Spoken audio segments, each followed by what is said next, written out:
what I was going to talk about is the outward investment, and we've touched upon that as well. Chinese outward investment started from a very small base, high profile activity in 2004 with Lenovo, 2005 in the United States with Unical, made it seem like outward investment was a recent phenomenon. But in fact, China has been investing outside of its borders through various mechanisms since the beginning of the open and reform period in 1978.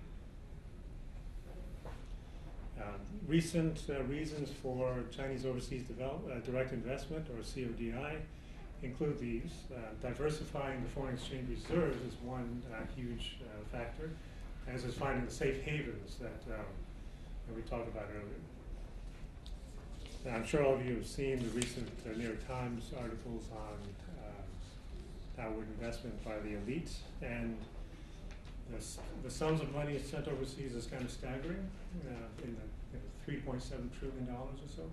A lot of that is going back into China as tax preferential investment. So, yeah, on the one hand, you can see it as a double loss for the Chinese. They're not getting the taxation benefits when it first goes out, and they're also, because they're coming back in through tax preferential policies, they're not getting taxation benefits when it comes back in.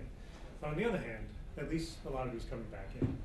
Julian, are you referring to that $3 trillion? Is that the misinvoicing issue, or is that actual money being flowing out of China that just never came in?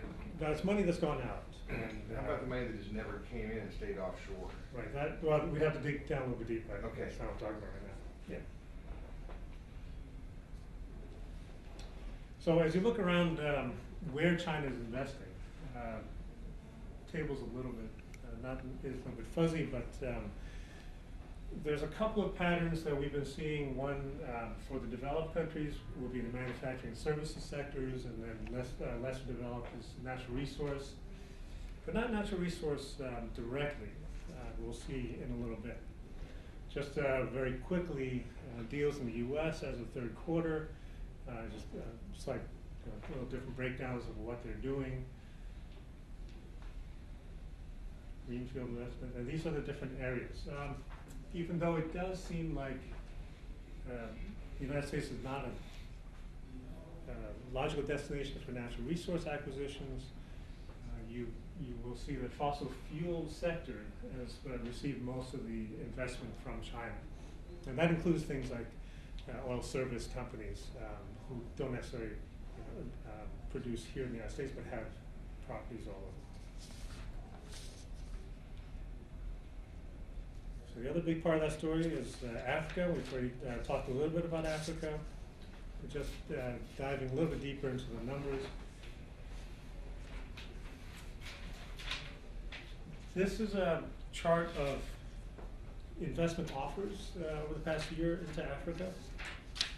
And as I mentioned, it's not just direct oil, energy or natural resource investment, but also ancillary services.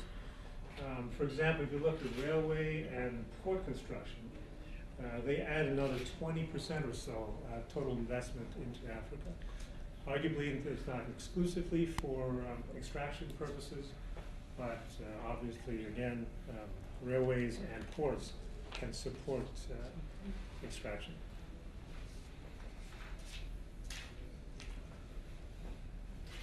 We can go, there's a lot more, so obviously there's a lot of data on this, but it takes a lot of looking into, it takes a lot of time and energy. What's your source for this, Julian? This one in particular is an updated version that I updated of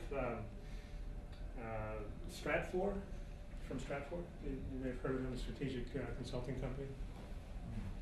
And they get their sources from Ministry of Commerce, from African, from I think the World Bank as well.